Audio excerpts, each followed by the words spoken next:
Hey everyone, and welcome to today's explainer on manufacturing processes. Today, we are stepping right onto the foundry floor to look at a super persistent, honestly fascinating engineering challenge, and that is casting defects. We're going to explore exactly what happens when molten metal meets mold, and maybe more importantly, how we fix it when things go awry. Okay, so let's dive into this by first defining our terms. What exactly is a casting defect? Well, simply put, it's an unwanted irregularity that pops up in the casting during the metal casting process. But here's the kind of surprising part. Absolute perfection isn't always the immediate goal. Depending on what the part is being used for, some irregularities, like tiny surface pinholes, might actually be totally fine. Ideally, though, we want to eliminate them entirely through proper molding practice. And when they just can't be completely avoided, engineers have to step in and repair them using secondary methods like welding or metallization. To really wrap our heads around this, we're going to break down the 5 major defects you're likely to find in sand castings. Those are gas defects, shrinkage defects, molding material defects, pouring metal defects, and metallurgical defects. Let's kick things off with category number 1, gas defects.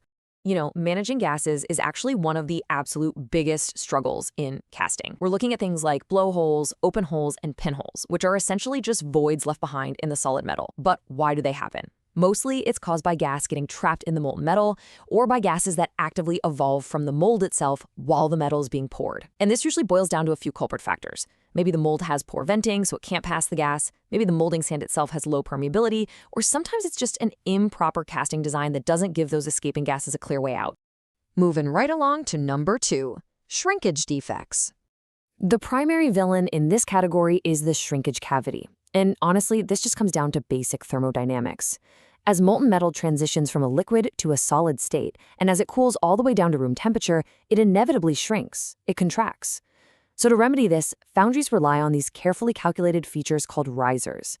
They're basically built-in reservoirs of liquid metal that continuously feed the casting as it cools and shrinks, completely preventing that empty cavity from forming. Next up is number 3, molding material defects. Think about it for a second. Pouring molten metal is an incredibly violent event. The mold has to withstand some intense thermal and mechanical shock. And when the mold itself fails, we see defects like cuts and washes.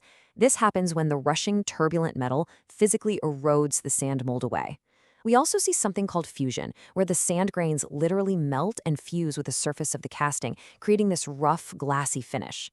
To fix these structural mold failures, you usually have to adjust the molding sand itself. That might mean changing the binder ratios, improving the ramming process so the sand is packed much tighter, or applying protective coatings to the mold. That brings us to category number 4, pouring metal defects. Now, this category is basically a trio of very common foundry headaches. First, we have slag inclusion, which is exactly what it sounds like. Non-metallic impurities get poured right into the mold.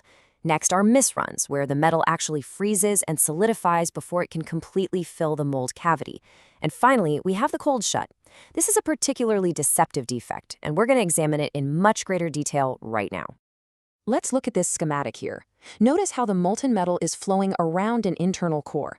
The metal stream splits to bypass the obstacle and then meets back up on the other side.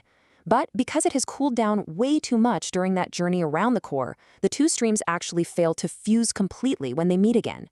That visible line or seam where they fail to unite, that's your cold shut. And it introduces a massive structural weakness into the part.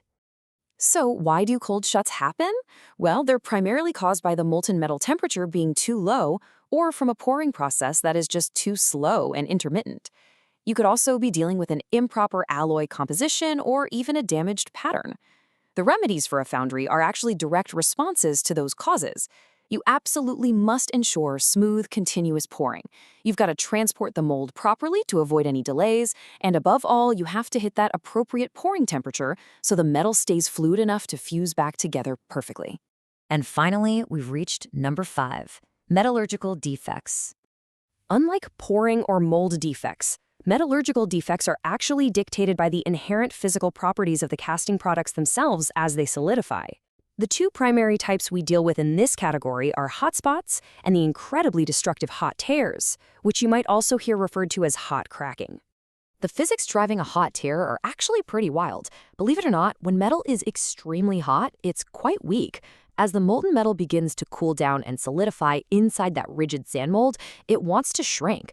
But if the mold restrains it from shrinking, this intense residual tensile stress starts building up inside the material.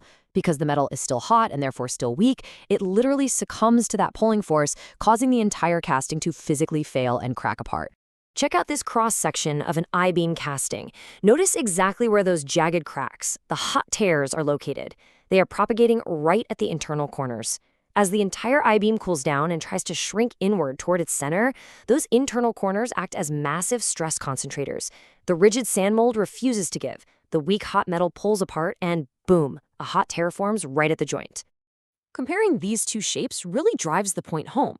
On the left, a hot tear is forming in a cylindrical casting right where it connects to the runner system.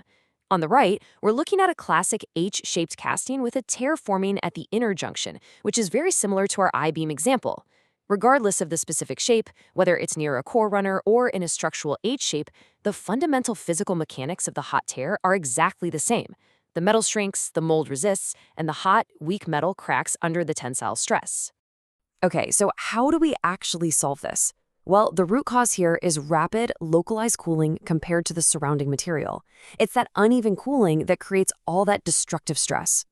To fix this, foundries have to implement proper, highly controlled cooling practices so the entire piece cools uniformly. Alternatively, they can go in and actually change the chemical composition of the metal itself, creating an alloy that has much greater strength at high temperatures so it can resist those tearing forces. So, having looked at all 5 of these major defect categories today, it really leaves us with a pretty profound question. Considering the extreme temperatures, the volatile gases, and the incredibly intense physical stresses involved, can absolute perfection ever truly be achieved? Or is the science of metallurgy always going to be a highly calculated art of compromise? Definitely something to chew on the next time you hold a cast metal object. Thanks so much for joining me for this explainer, and keep exploring the incredible world of manufacturing processes.